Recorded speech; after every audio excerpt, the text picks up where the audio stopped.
Ravi de vous retrouver, chers téléspectateurs. Bienvenue dans cette nouvelle édition de votre émission hebdomadaire Otage d'encre, votre fenêtre sur le monde culturel, votre fenêtre sur les dernières productions qui sont apparues sur la scène égyptienne durant les dernières années, ou même durant les derniers jours, derniers mois plutôt. Cette fois-ci, nous allons vous présenter une œuvre intitulée Le bassin Est du Nil, les défis de développement et l'avenir de la coopération égyptienne. C'est une œuvre qui a rassemblé plusieurs recherches présentées par des chercheurs qui travaillent dans l'Université du Caire, avec plus de précision, qui travaillent dans l'Institut des études et des recherches africains au sein de l'Université du Caire. Et actuellement, j'ai le plaisir d'avoir avec moi au studio de l'Antenne internationale Monsieur Yasser Gaber. C'est un analyste politique, mais aussi est un expert dans les dossiers africains.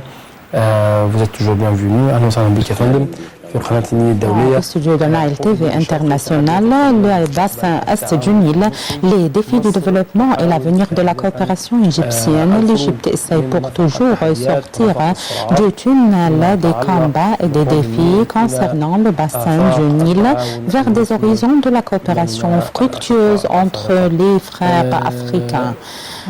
Laissez-moi vous demander au début le bassin Est du Nil. Et est-ce qu'il y avait des défis concernant la croissance démographique au début? Pour parler concernant le bassin Est du Nil, on doit citer le bassin du Nil de façon générale. Le bassin du Nil est le plus long au niveau du monde, sans longueur à peu près 6660 km sans longueur. Il y avait un port qui vient du lac du Victoria. À peu près 15% des eaux venues ici en Égypte du lac du Victoria, malgré que le lac du Victoria produit de l'eau 15 mètres cubes annuellement, ce qui arrive à l'Égypte, vers l'Égypte et le Soudan, à peu près 3000 mètres cubes, et après ça, une évaporation et certains éléments d'émolition de barrages et des accrétions. Le bassin Est du Nil qui vient de la montagne éthiopienne, l'eau s'évalue à peu près 85% d'eau, parce que l'Égypte est le dernier pays dans les pays du bassin du Nil, 11 pays, après qu'on ajoute le sud du Soudan. Les défis qui sont présents, vu que l'Éthiopie avait construit un grand barrage qui est reconnu avec le nom, le barrage de El Narda ou la Renaissance. Il y avait des défis gigantesques. Il y avait une croissance de la population qui atteint en 2025 à 100 millions de peuples ou gens. Ce que l'Égypte obtient maintenant, 55 milliards de mètres cubes d'eau. Ces eaux, le droit historique de l'Égypte est un droit stable qui ne se change pas, soit à travers des accords qui au 1982 et ils ont mis fin en 1993. C'est un accord.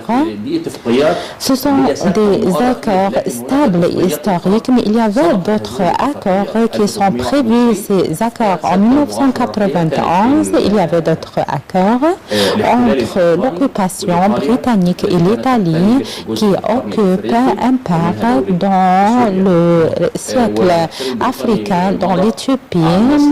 L'occupation britannique a laissé l'Égypte parce que l'Égypte était sous l'occupation britannique. Et également, l'Égypte avait signé au lieu d'Éthiopie. Mais ces paroles, ils ont dit que c'est une période période de l'occupation, mais la Cour de la justice internationale avait dit que les accords internationaux comme la ratification des limites inchangeables et ce qui est digne à noter que l'Égypte est un pays également de reflets. Impossible que le bassin du Nil, les siècles historiques et la succession des épisodes disaient qu'à peu près 600 millions El Fayoum et le delta étaient un part du bassin du Nil, du vieux bassin du Nil, et les effets également ont preuve à tout ça, mais le bassin du Nil, son âge, 10 000 ans ou 20 000 ans, c'est son âge, parce que le bassin du Nil originaire, il allait en pair avec le ravilan africain majestueux, parce que le bassin du Nil est un des résultats également, mais dans la période actuelle, quand l'ancien Égyptien avait recherché en ce qui concerne l'eau, il a adopté également de l'eau du Nil comme une source aquatique. Il avait également édifié une ville, soit préliminaire au début, et après elle s'évolue sur le bassin du Nil. Et les Éthiopiens également ont cherché, les anciens Éthiopiens ont cherché aux sources de l'eau et ils ont pris du haut de montagne un siège de résidence. Ce n'est pas une qualité, ce n'est pas un privilège, mais ce n'est pas un défaut également pour l'ancien Égyptien de prendre de ce point comme un point de son résidence.